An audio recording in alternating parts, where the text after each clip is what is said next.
The people who are never thanked often leave behind the greatest memories. Every morning at exactly 6 o'clock, Margaret Brooks unlocked the back entrance of the Harrison estate before the sun had fully risen above the maple trees lining the long private driveway. For 23 years, she had arrived before anyone else and left after the lights in the mansion had gone dark. She prepared breakfast, polished antique furniture, folded fresh towels, watered the flowers that Mrs. Harrison had once planted, and quietly kept a home together that no longer felt like a family. At 58 years old, Margaret carried herself with gentle confidence. Her silver blonde hair was always neatly tied back. Her uniform was pressed carefully every morning. She spoke softly, smiled sincerely, and never complained, even when no one seemed to notice how much she did. The Harrison estate stood on nearly 12 acres outside Greenwich, Connecticut, surrounded by stone walls, ancient oak trees, and perfectly trimmed gardens. Visitors admired its elegance. Few ever realized that much of its warmth existed because of one woman who expected nothing in return. William Harrison, the elderly owner of the estate, often greeted Margaret with quiet appreciation. "Good morning, Margaret," he would say while holding his favorite coffee mug. "The house already feels alive." She always answered with the same modest smile. "Good morning, Mr. Harrison. Breakfast will be ready in a few minutes." His 3 adult children rarely acknowledged her. Daniel Harrison, the oldest son, walked through the kitchen every morning while speaking into expensive business calls, barely making eye contact. Caroline Harrison often left shopping bags scattered across freshly cleaned floors without offering a simple thank you. The youngest son, Brian, joked that Margaret had become part of the furniture because she had been in the house for so many years. The comments were never shouted. They arrived quietly, disguised as ordinary conversation, making them even more painful. Margaret never answered with bitterness. She simply continued working, believing that kindness never became less valuable simply because someone failed to recognize it. She remembered birthdays that everyone else forgot. She wrapped holiday gifts when the family became too busy. She arranged fresh flowers beside framed family photographs every Sunday morning, even after realizing the Harrison children no longer stopped to look at them. She quietly repaired old picture frames, replaced fading candles, and carefully dusted William Harrison's late wife's piano every week because she knew how much those memories meant to him. One rainy afternoon, Margaret discovered an old family photograph tucked inside a drawer while organizing William's study. Instead of placing it into storage, she cleaned the glass, repaired the damaged frame, and returned it to its original place on the bookshelf. When William entered the room later that evening, he paused silently.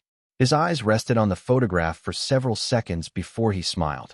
"I thought that picture had disappeared years ago," he whispered. Margaret simply replied, "Some memories deserve another chance to be seen." William nodded slowly, saying nothing else. Across the hallway, Daniel overheard the conversation but dismissed it without interest. To him, Margaret remained only the housekeeper. As another evening settled over the estate, Margaret quietly turned off the dining room lights after preparing tomorrow's breakfast menu. She walked through the grand hallway lined with priceless paintings and polished marble floors, unnoticed once again. Yet hidden inside William Harrison's private study, secured within a sealed envelope that no one else had ever opened, rested a decision that had been quietly waiting for years. And when the time finally came for those pages to be read aloud, every forgotten act of kindness inside that house would suddenly become impossible for anyone to ignore. The following weeks unfolded with the same quiet rhythm that had shaped Margaret Brooks's life for more than 2 decades. Long before the Harrison family awakened each morning, she opened curtains to welcome the first light into the mansion, prepared fresh coffee exactly the way William Harrison preferred, polished the silver that had belonged to his late wife, and filled every room with small details that made an enormous house feel like a home. Most of those details went unnoticed by everyone except William. He often paused to admire fresh flowers arranged on the dining table or the familiar scent of homemade bread drifting from the kitchen. "You always remember the little things," he said one morning while watching sunlight spread across the breakfast room. Margaret smiled warmly. "The little things usually become the big memories." William quietly nodded, storing those words somewhere deep inside his heart. The rest of the family remained occupied with their own lives. Daniel spent most mornings discussing investments from his home office without ever noticing who had organized every document on his desk before sunrise. Caroline prepared for charity galas while expecting Margaret to quietly repair every inconvenience that interrupted her schedule. Brian drifted in and out of the estate, treating the mansion more like a luxury hotel than the home where he had grown up. None of them realized that Margaret knew every corner of the estate better than anyone else. She remembered which hallway floorboard creaked during winter, which family portrait William always stopped to admire before bedtime, and exactly where Mrs. Harrison had hidden handwritten holiday recipes many years before. One quiet afternoon, William searched unsuccessfully for an old music box that had once belonged to his wife. The family assumed it had disappeared during one of several renovations. Margaret gently excused herself for only a few minutes before returning with the small wooden box wrapped inside a soft linen cloth. William looked at her with complete astonishment. "How did you know where it was?" Margaret answered softly. "Your wife placed it inside the library cabinet after the Christmas concert 15 years ago. She told me she wanted it somewhere safe until the grandchildren became old enough to appreciate it." William carefully opened the music box. A familiar melody slowly filled the room. His eyes became moist as memories quietly returned. None of his children recognized the tune. They had forgotten it years ago. Margaret remembered every note. That evening, William remained alone inside his study much longer than usual. He opened an old leather journal and wrote several thoughtful pages before placing them inside a sealed envelope resting beside important legal documents. Outside the room, Margaret quietly watered the roses that Mrs. Harrison had planted beside the garden path decades earlier. She gently removed faded blossoms before replacing them with fresh blooms from the greenhouse. Caroline walked past without slowing her pace. "Do not forget that we are hosting dinner tomorrow," she said casually. "Everything needs to look perfect." Margaret simply smiled. "It will." There was never resentment in her voice, only quiet grace that seemed impossible to diminish. As evening settled over the estate, William watched Margaret from his study window as she carefully covered delicate flowers before an approaching cold front. He realized that while his own family had inherited his name, this gentle woman had quietly protected his memories, his home, and the traditions that held his life together. At that moment, he understood that some forms of loyalty could never be measured by a paycheck, and the decision resting inside the sealed envelope suddenly felt more important than ever before. Autumn gradually settled across the Harrison estate, painting the maple trees in shades of amber and crimson, while a quiet change unfolded inside the grand house. William Harrison no longer walked through every room with the steady confidence he once carried. Simple tasks required longer pauses. His favorite morning walks through the gardens became shorter each week, and the leather-bound books that had once occupied his evenings often remained unopened beside his chair. Margaret Brooks noticed every change before anyone else. She quietly adjusted his breakfast to match the doctor's recommendations, placed an extra blanket over his shoulders before the afternoon breeze reached the sunroom, and arranged his medications in perfect order without ever drawing attention to her care. William thanked her every single time. His children rarely noticed the small acts of devotion happening around them. Daniel spent more time discussing market forecasts than visiting his father's study. Caroline became increasingly focused on organizing social events that reflected the Harrison name rather than spending meaningful hours with the man who had built it. Brian appeared only when convenient, arriving in expensive sports cars and leaving before sunset with promises to visit again soon. During one family dinner, William spoke softly about an old fishing trip he had taken with his late wife decades earlier. He smiled as he described the quiet lake, the homemade sandwiches she packed, and the laughter that echoed across the water. Margaret listened with genuine warmth while serving dinner. Daniel glanced briefly at his watch. Caroline interrupted to answer a phone call. Brian barely looked up from his tablet. William stopped speaking before finishing the story. The silence that followed carried more weight than anyone realized. Later that evening, Margaret found him sitting alone beside the fireplace, staring at the fading embers. "You remembered every detail," William said gently without turning around. Margaret smiled. "Some memories deserve someone willing to keep them alive." William nodded slowly. "I sometimes wonder whether memories disappear because time passes or because people stopped listening? Margaret answered quietly. As long as one heart remembers with kindness, they never truly disappear. Those words remained with William long after she left the room. A few days later, his longtime attorney, Benjamin Carter, arrived at the estate carrying several legal folders. Margaret welcomed him warmly before guiding him into William's private study. As she quietly closed the heavy wooden door behind them, she returned to polishing the antique staircase railing without curiosity or interruption. Inside the study, William reviewed documents with deliberate care. He made several thoughtful revisions, signed new pages, and sealed a thick envelope marked with instructions to remain unopened until after his passing.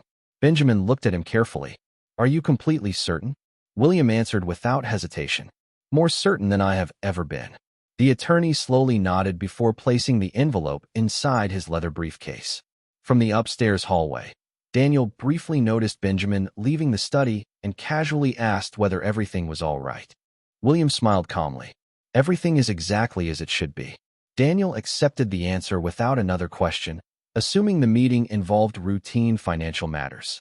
None of the Harrison children realized that the future of their family had quietly shifted during that single afternoon. As another peaceful evening settled over the estate, Margaret gently turned off the library lamps, straightened a photograph of William and his late wife, and wished him good night with the same kindness she had shown every evening for 23 years. William watched her disappear down the hallway before whispering softly to himself, "The greatest inheritance I can leave behind is not what I own, but the person who never stopped protecting what mattered most." Outside, the autumn wind carried golden leaves across the front lawn, while inside the mansion, destiny waited patiently inside a sealed envelope that no one else believed could possibly change their lives. Winter arrived quietly over the Harrison estate, covering the gardens with a gentle blanket of snow and surrounding the old mansion with a peaceful silence that somehow made every room feel larger than before. Inside, the warmth of the fireplaces could not hide the truth that William Harrison's strength was fading. His steps had become slower, and even climbing the grand staircase required Margaret Brooks to remain nearby, not because he asked for help, but because she always seemed to know exactly when he might need it. Every morning, she prepared his favorite oatmeal with fresh berries, carefully measured his medications, and opened the curtains just enough to allow soft winter sunlight into his bedroom. William often thanked her with the same sincere smile that had never disappeared despite his declining health. One afternoon, he looked toward the falling snow outside the window and quietly said, "This house has never felt empty because you have always filled it with kindness." Margaret lowered her eyes with gentle humility. A home remembers every act of love, even when people forget. William smiled without answering. He knew those words carried more truth than anyone else in the family would ever understand. As Christmas approached, the Harrison children returned to the estate more frequently. Daniel spent hours reviewing financial reports inside the library. Caroline discussed possible renovations and future entertaining plans as though the mansion already belonged to her. Brian wandered through the wine cellar and recreation rooms, while casually joking about which spaces he intended to redesign one day. Their conversations rarely included their father unless medical updates interrupted discussions about investments, vacation properties, or inheritance taxes. Margaret quietly continued decorating the house exactly as William's late wife had always done. She carefully placed handmade ornaments on the enormous Christmas tree, arranged fresh evergreen wreaths throughout the hallways, and positioned the treasured family nativity scene inside the front parlor. William watched everything from his favorite chair beside the fireplace. "You still remember where every ornament belongs," he said softly. Margaret smiled. "Your wife showed me the first Christmas I worked here. I never forgot."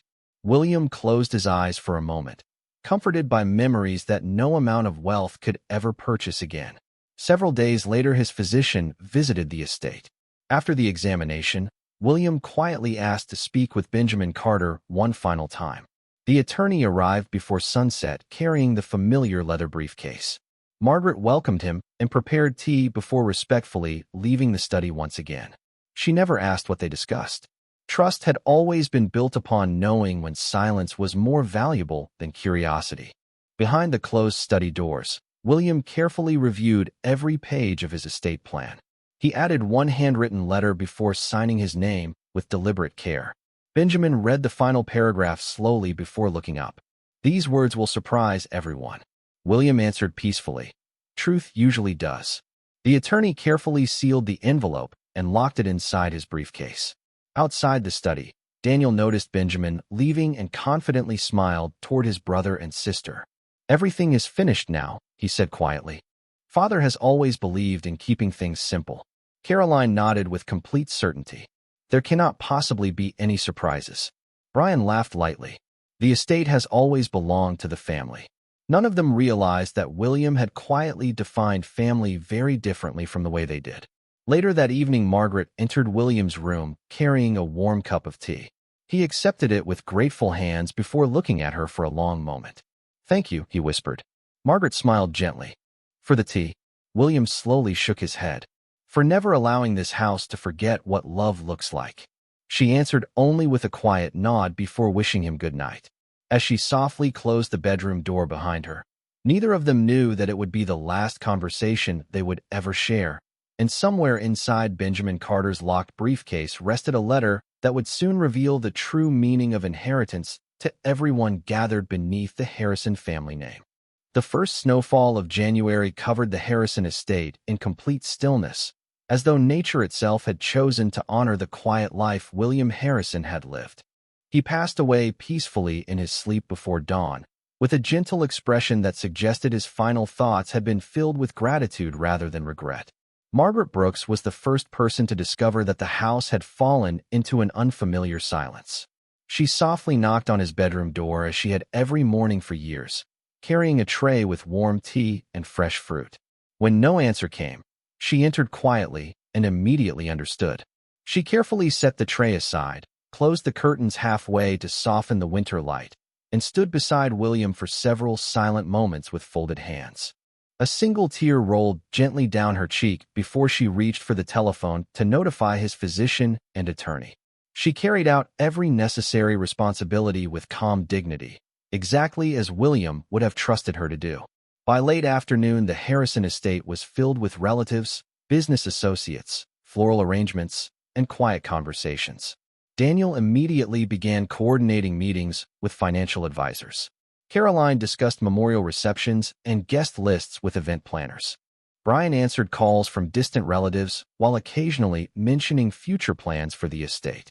The atmosphere felt respectful on the surface, yet beneath every conversation lingered quiet anticipation about the inheritance everyone assumed would soon be divided. Margaret remained almost invisible throughout the day, greeting visitors, preparing coffee, arranging flowers, and ensuring every guest felt welcome despite her own grief. Several mourners mistakenly assumed she was simply another member of the household staff hired for the occasion. None of them realized she had quietly shared more daily conversations with William than anyone else standing inside the mansion. During the memorial service held 3 days later, friends spoke warmly about William's achievements in business, philanthropy, and leadership. They praised his wisdom, generosity, and lifelong dedication to his community. Margaret listened from the final row of the chapel, choosing the last seat rather than the front, believing that those closest by blood should always be honored first. When the service ended, she quietly placed a single white rose beside William's photograph before slipping away unnoticed. Benjamin Carter observed the gesture from across the room without saying a word. The following morning, every member of the Harrison family gathered inside William's private library exactly as instructed by the attorney. Thick oak shelves lined the walls from floor to ceiling, filled with leather-bound books collected over decades. A fire burned gently inside the stone fireplace, while snow continued falling beyond the tall windows. Daniel confidently selected the chair nearest the attorney's desk. Caroline sat beside him carrying a notebook for financial calculations. Brian leaned comfortably against the window, convinced the meeting would be little more than a legal formality. Margaret entered quietly carrying a tray with coffee and tea for everyone before preparing to leave the room. Benjamin looked up from his leather briefcase. "Please remain, Margaret." She paused politely. "I do not believe I should be here." Benjamin answered calmly. "Mr. Harrison specifically instructed that you be present from the very beginning." An uncomfortable silence immediately settled across the library. Daniel frowned with visible confusion. Caroline exchanged puzzled glances with Brian. None of them questioned the attorney directly, assuming William had merely wished to thank a longtime employee before discussing family matters. Margaret quietly accepted a chair near the back of the room, keeping her hands folded in her lap and her eyes lowered with characteristic humility. Benjamin slowly unlocked his briefcase, removed a thick sealed envelope bearing William Harrison's unmistakable signature, and carefully broke the wax seal. Every person inside the library leaned forward almost instinctively, believing they already knew exactly how the morning would unfold. None of them realized that the very first words about to be read would quietly change everything they believed about loyalty, family, and the true meaning of inheritance. Benjamin Carter adjusted his reading glasses and looked slowly around William Harrison's private library before opening the first page of the will.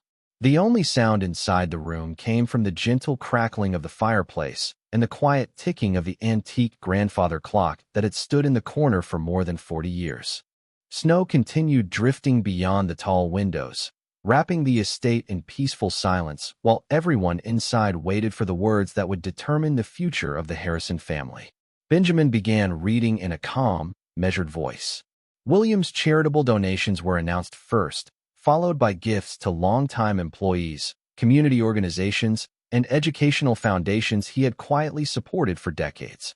Daniel listened patiently, convinced these introductions were merely formalities before the family inheritance would be discussed.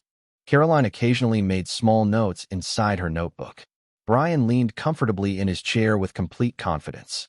Margaret Brooks remained seated near the back of the room with her hands gently folded together, believing she was present only because William had wished to acknowledge her years of service. Benjamin carefully turned another page before pausing briefly. The next section contains personal instructions written entirely by Mr. Harrison, he said quietly. The atmosphere inside the library became noticeably heavier. Benjamin continued reading. To my children, I leave not only the family business and financial assets described in the following pages, but also the hope that one day you will understand the difference between ownership and stewardship. Daniel exchanged a brief glance with Caroline, uncertain why their father had chosen such unusual wording. Benjamin continued without interruption. There is one person in this room who has protected this house, my memories, and the dignity of our family every single day for more than 23 years without ever asking for recognition. Margaret slowly lifted her eyes, surprised only because the words sounded deeply personal. Benjamin calmly read on. Margaret Brooks never considered herself part of this family, but I have considered her part of it for many years. Complete silence settled across the library. Daniel straightened in his chair. Caroline slowly lowered her pen. Brian's confident smile quietly disappeared. Margaret looked down again, visibly uncomfortable with the unexpected attention. Benjamin turned another page. My children inherited my name by birth. Margaret earned my trust through character. No one spoke. Even the steady ticking of the grandfather clock somehow seemed louder than before. Benjamin continued reading William's own words. When your mother passed away, Margaret quietly held this home together while the rest of us struggled with grief. She remembered every anniversary, protected every family tradition. Benjamin Carter carefully lifted the sealed envelope from the polished oak table and held it for a quiet moment before breaking the seal. The room remained perfectly still. Snow continued drifting beyond the library windows, and the soft crackling of the fireplace seemed almost distant beneath the weight of expectation filling the air. Margaret Brooks lowered her eyes, her hands trembling gently in her lap. She had never expected William Harrison to leave her anything beyond kind memories, and certainly not a letter written only for her. Benjamin unfolded the pages with great care before speaking in William's familiar words. To my dear Margaret, if this letter is being read, then I have already said goodbye to this world. There is something I never found the courage to say often enough while I was alive. Thank you. Margaret quietly covered her mouth as tears slipped down her cheeks. Benjamin continued. People believed you worked inside this house. They never understood that you protected it. You cared for every room as though love itself depended upon your attention. You preserved family traditions after everyone else became too busy to remember them. You reminded me of my wife every Christmas, every birthday, every anniversary, not because you spoke about her, but because you quietly honored everything she cherished. Daniel slowly lowered his eyes toward the floor. Caroline's notebook remained forgotten on the table. Brian stared silently at the old family photographs lining the bookshelves. Benjamin read on. There were evenings when loneliness filled these rooms after my children had gone home. You never tried to replace my family. You simply made certain I never felt abandoned inside my own home. That kindness cannot be purchased. It cannot be inherited. It can only be given freely by someone whose character is richer than any fortune. Margaret gently shook her head, whispering almost to herself, "You never owed me anything." Benjamin continued reading. If my children are listening today, I hope they understand that this letter is not written to shame them. I loved each of them from the moment they entered this world, and I always will. But love also requires honesty. Wealth can purchase comfort, but it cannot preserve a family. Character does that. Margaret showed me every day what quiet faithfulness looks like. I pray each of you learns from her example long after I am gone. Complete silence settled over the library. Daniel slowly removed his glasses and rubbed his eyes. Caroline quietly folded her notebook, closed without writing another word. Brian looked toward Margaret for the first time without pride or indifference. Benjamin reached the final page. Margaret, the lakeside cottage belongs to you because it was the happiest place your mother and I ever shared together.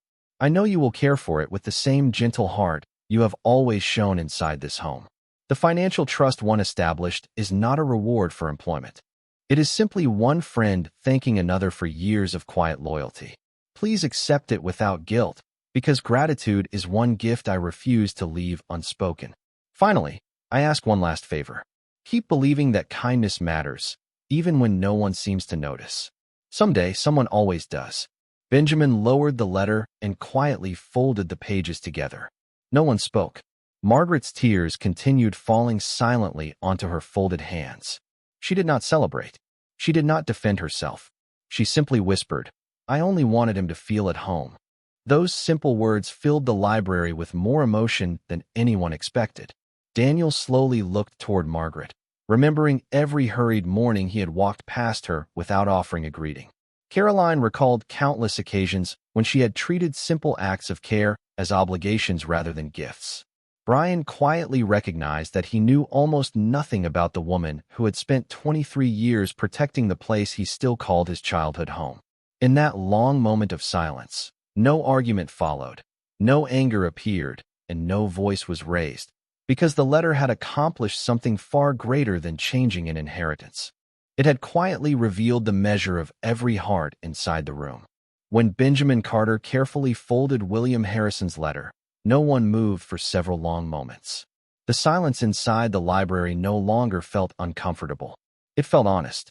Outside, the snowfall had become lighter, and soft afternoon sunlight began filtering through the tall windows, casting warm reflections across the polished oak floor. Margaret Brooks quietly wiped away her tears with a handkerchief before gently sliding the letter back across the table. "I will treasure his words for the rest of my life," she whispered. "They are worth more than anything written in the will." Benjamin nodded respectfully. He believed you would say exactly that. Daniel slowly stood from his chair and walked toward the fireplace without speaking. His eyes rested on a framed family photograph taken nearly 20 years earlier. There, standing quietly in the background while everyone else smiled toward the camera, was Margaret, arranging chairs before the photograph had even been taken. He suddenly realized she had always been present in every important chapter of their lives, yet he had almost never looked directly at her. Caroline quietly approached the bookshelf where Margaret had carefully restored countless family albums over the years. She remembered every birthday dinner that had somehow appeared perfectly organized, every holiday table beautifully decorated, every anniversary that had unfolded effortlessly. She had always assumed those moments happened naturally. For the first time, she understood they had happened because someone had devoted thousands of unseen hours making them possible. Brian slowly walked toward Margaret, stopping several feet away. His voice carried none of the casual confidence that had once defined him. "I do not think I ever thanked you," he admitted quietly. Margaret looked up with gentle kindness. "You were never expected to." Brian lowered his eyes. "Maybe I should have been." Daniel turned toward her next. There are many things Father saw that we completely missed. Margaret answered softly. He loved all of you very much. Daniel nodded. I know. I just wish we had given him more reasons to smile while he was still here. Benjamin reopened the estate documents and continued reading the remaining provisions. William had divided the business fairly among his children while establishing clear responsibilities to preserve the company's charitable work. He had also created a permanent family foundation dedicated to supporting caregivers, hospice volunteers, and individuals whose quiet service often went unnoticed. Margaret had been appointed honorary advisor to the foundation, not because she possessed financial expertise, but because William believed compassion should always guide generosity. Margaret immediately shook her head. I have never managed anything like that. Benjamin smiled warmly. William anticipated your concern. He wrote one final instruction. He located a handwritten note attached to the foundation documents. Margaret will never be expected to lead because she seeks recognition. She is asked to lead because she has spent a lifetime placing other people before herself. Once again, the room fell silent. This time, however, the silence carried quiet agreement rather than surprise. Margaret accepted the responsibility only after asking one question. Will this help families who feel forgotten? Benjamin answered. That was exactly his hope. She slowly nodded. Then I will do everything I can. Over the following weeks, Margaret visited the lakeside cottage for the first time since William's passing. Nothing had changed. The wooden porch still overlooked the peaceful lake where William and his late wife had spent countless summer evenings. Fresh pine trees surrounded the property, and a small rowboat remained tied to the weathered dock. Inside the cottage, Margaret found family photographs, handwritten recipes, old journals, and carefully labeled memory boxes preserved exactly as William had left them. Rather than renovating or modernizing the little home, she quietly cleaned each room with the same loving attention she had always given the Harrison estate. To her, the cottage was not a reward. It was another memory entrusted to her care. As spring slowly approached, the Harrison children found themselves visiting the cottage one by one, not to discuss property or inheritance, but simply to sit beside the peaceful lake where their father had found his happiest moments. For the first time in many years, they arrived not as heirs expecting something to receive, but as children finally beginning to understand everything they had almost lost. 5 years passed with the quiet certainty of changing seasons, and the Harrison family slowly discovered that the greatest transformations rarely arrived through dramatic moments. They appeared instead through ordinary choices repeated day after day. The Harrison Foundation became one of the most respected charitable organizations in Connecticut, supporting family caregivers, hospice volunteers, and community workers whose compassion often remained unseen. Margaret Brooks never referred to herself as its leader. She simply greeted every visitor with the same warmth she had once offered inside the Harrison estate, believing that every person deserved to feel welcomed before they were ever evaluated. The lakeside cottage remained exactly as William Harrison had loved it. Fresh flowers bloomed beneath the front windows every spring. The old rocking chairs still overlooked the peaceful water. The kitchen shelves held Mrs. Harrison's handwritten recipes beside carefully restored family photographs. And every summer evening Margaret opened the windows to let the gentle breeze carry familiar memories through the small wooden home. Daniel visited regularly, sometimes bringing his own children to fish from the weathered dock where his father had once spent quiet afternoons. Caroline began volunteering with the foundation every weekend, discovering that genuine generosity required far more listening than speaking. Brian organized annual community events that celebrated local caregivers rather than wealthy donors, often reminding guests that recognition belonged to those whose kindness usually happened behind closed doors. None of these changes occurred because they feared the contents of a will. They happened because William's final words had given them the courage to see another human being with open eyes. One bright autumn morning, the foundation officially opened a new community center overlooking the same peaceful lake that had always brought William comfort. Families gathered beneath colorful maple trees while children laughed across the open lawn. Volunteers welcomed elderly neighbors, caregivers, veterans, and young students into classrooms, meeting spaces, and quiet reading rooms designed to serve anyone who needed encouragement. Inside the entrance stood two simple bronze plaques. The first carried William Harrison's favorite words: "A life is measured not by what it owns, but by what it leaves in the hearts of others." Beside it rested a second plaque dedicated to Margaret Brooks. It contained only one sentence. She reminded us that quiet kindness is never invisible. Margaret paused before the inscription with tears gently filling her eyes. She had never asked for recognition and still believed countless people deserved it more than she did. Daniel quietly stepped beside her. "Father would be proud today," he said. Margaret smiled softly. "He would be proud of all of you." Caroline looked around the busy community center where strangers greeted one another like old friends. "I used to believe our greatest inheritance was the estate," she admitted. "Now I know it was the lesson he left behind." Brian nodded with quiet agreement. "We almost overlooked the person who protected everything we loved." As the afternoon sun reflected across the peaceful lake, Margaret walked alone to the end of the old wooden dock where William and his wife had once watched countless sunsets together. She looked across the calm water, feeling gratitude rather than sadness. The seasons would continue changing. Children would grow older. New families would find hope inside the community center. The Harrison name would endure not because of wealth, but because compassion had finally become its greatest legacy. Somewhere beyond memory, William's final act of gratitude continued changing lives he would never meet. And perhaps that was the quiet truth he had hoped everyone would one day understand. The richest inheritance is never the fortune left behind. It is the kindness that remains long after every voice has fallen silent.